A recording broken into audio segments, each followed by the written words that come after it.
आज हम जानेंगे राइस ट्यूब फीडिंग के प्रोसीजर के बारे में। राइस ट्यूब प्रोसीजर को हम लोग राइस ट्यूब या राइस ट्यूब प्रोसीजर भी कहते हैं। इसका पूरा नाम होता है राइस ट्यूब फीडिंग। फीडिंग का मतलब ये होता है कि हमें पेशेंट को क्या करवाना, तो फीडिंग करवाना होता है। मतलब जब कभी पेशेंट, कोई भी पेशेंट अगर कोई चीज खाने में दिक्कत हो रही है उसे, वो प्रॉपर तरीके से उसको इनटेक ना कर पा रहा हो, उसको सॉलो करने में दिक्कत हो, है ना, निकल ना पा रहा हो माउथ के थ्रू, हो सकता है माउथ में उसके कोई ट्रामा हो गया हो, कोई चोट लगी हो, जिसके कारण वो क्या कर रहा है, खाने में अनेबल है। तो उसके लिए हमें क्या करना होता है, एक नाक से पाइप डालनी होती है जो कि उसके पेट तक जाती है। ठीक है, इस नाक से हमारी पाइप पेट तक जाती है, उस पाइप का नाम ही होता है राइल्स ट्यूब, जो कि आप देख सकते हो ये उस पाइप का नाम है। यहाँ पे इसको कहते हैं राइल्स ट्यूब। ठीक है, जो कि एक पतली नली होती है जिसको हम लोग नाक के थ्रू क्या करते हैं, स्टमक तक पहुंचाते हैं। मैं आपको दिखा दूं, ये हमारी ट्यूब है इस तरीके, ये हमारी ट्यूब होती है जिसको हम लोग को क्या करना होता है, इंसर्ट करना होता है, ताकि हम इसके जो दूसरा एंड है इसके थ्रू हम पेशेंट को जो भी चीजें हैं प्रोटीन की, जो न्यूट्रिएंट्स की, वो पहुंचा सकते हैं, खिला पिला सकते हैं। लेकिन एक चीज आपको ध्यान रखनी होगी कि इसमें हम कोई सॉलिड मटेरियल नहीं खिला सकते, ओनली लिक्विड। लिक्विड में जैसे हमें मिल्क देना है पेशेंट को, या कोई हमें फ्रूट जूस देना है, ये सारी चीजें हम लोग यहाँ के स्टमक तक पहुंचा सकते हैं। ठीक है, तो स्टमक तक पहुंचाने से पहले हमें क्या होता है, एक अपने माइंड के अंदर डायग्राम, एक लेंथ को मेजर करवाना होता है, एक मेजर को ले लेना होता है।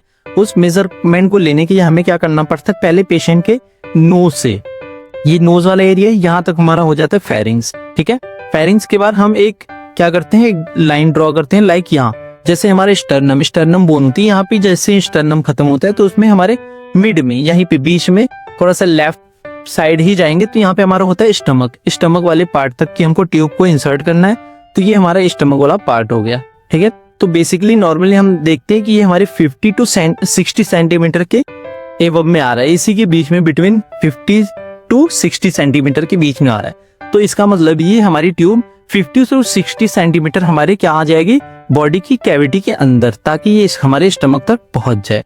ठीक, पहुंचने के बाद हमें क्या करना है, अगर ये ट्यूब सही तरीके से प्लेसमेंट हुई है या नहीं हुई है, उसके लिए हमें यूज करना होता है स्टेथोस्कोप।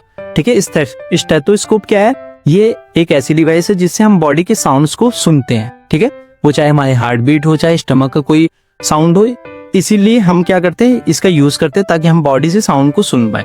अब साउंड को कैसे सुनना है, क्योंकि जब हमने ये पाइप यहाँ तक इंसर्ट करती, जैसे ये पाइप यहाँ पे पहुंचेगी तो हमें क्या करना है, इंसर्ट करने के बाद हमें इसको यूज करना है लाइक दिस।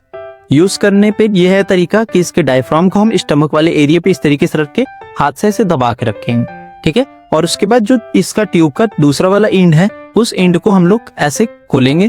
खोलने के बाद हमें क्या करना है, 20 ml या 50 ml की सिरिंज लेना है और उसमें एयर को पूरी तरीके से शक कर लेना, भर लेना है। एयर को भरने के बाद इसके टिप पे इस तरीके से आपको प्लेस करना है, और प्लेस करने के बाद क्या करना है, 2 लोगों की कम से कम जरूरत पड़ेगी। आप लोग 2 लोग होके उसको परफॉर्म करोगे। एक यहाँ से इसको साउंड को सुनेगा, दूसरा क्या करेगा, काउंट करेगा 1 2 3।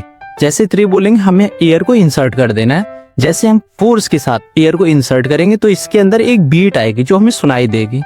ठीक, अगर बीट हमें सुनाई दे रही है तो इसका मतलब होता है कि हमारी जो ट्यूब है वो सही तरीके से पड़ी हुई है, सही तरीके से है। अब हम इसको जो भी हमें खिलाने पिलाने की जो चीजें इसको हम दे सकते हैं। अगर ट्यूब सही से नहीं पड़ी है तो बीट नहीं आएगी। अगर बीट नहीं आई तो हमें समझना है कि हमारी ट्यूब सही तरीके से नहीं पड़ी है, तो उसको हमें ट्यूब को वापस निकाल के फिर से हमें डालना पड़ेगा। लेकिन ये भी नहीं करना कि एक बार हमने साउंड को सुना, अगर साउंड नहीं आ रही तो हम इसको रीचेक करते। रीचेक कैसे करना है, उसको वापस निकालना है, इसमें एयर फिल करना है, देन फिर से इसके पिक को यहाँ पे कनेक्ट करने के बाद 1 2 3। ठीक है, बीट आनी चाहिए। 1-2 बार हम खोजेंगे, अगर नहीं आती है देन उसको ट्यूब को वापस करके हमें फिर से इंसर्ट करना हो। ये तो रहा हमारे थ्योरी वाला पार्ट। अगर इस वीडियो को आप इसका प्रैक्टिकल देखना चाहते हो तो ये हमारे वीडियो का फर्स्ट पार्ट है, और सेकंड पार्ट मैं जल्द ही इसके ऊपर अपलोड कर दूंगा। लेकिन फर्स्ट पार्ट के लिए सबसे पहले आप मेरी वीडियो को लाइक, सब्सक्राइब एंड कमेंट जरूर करें, और ढेर सारे लोगों को फॉरवर्ड कर दें, ताकि ये जो प्रोसीजर है, क्योंकि ये प्रोसीजर हमें बहुत कम देखने को मिलता है। अगर ये प्रोसीजर जिसको आ जाएगा, नेज़ोगैस्ट्रिक ट्यूब इंसर्ट करने वाला प्रोसीजर, ये हमारे इमरजेंसी कंडीशन में भी फॉलो होता है। But one thing is remember all time कि ये जो प्रोसीजर होता है वो आप अकेले नहीं कर सकते हैं। इसके लिए आपको किसी न किसी एक्सपर्ट की हेल्प जरूर लेनी पड़ती है और खुद से इस प्रोसीजर को कभी परफॉर्म ना करें किसी भी ह्यूमन बींग्स के ऊपर, वरना उसके कई सारे कॉम्प्लिकेशंस होते हैं, ठीक है, तो बहुत ज़्यादा परेशानी होगी। तो ये हमारा पार्ट फर्स्ट था राइल्स ट्यूब फीडिंग का, जिसे आप लोग लाइक, सब्सक्राइब एंड कमेंट करें। नेक्स्ट पार्ट में मैं इस प्रैक्टिकल के प्रोसीजर के बारे में, कैसे प्रोसीजर परफॉर्म करते हैं उसे मैं परफॉर्म करके आपको दिखाऊंगा, ताकि आपके माइंड में 0.01% का भी डाउट नहीं रहना चाहिए।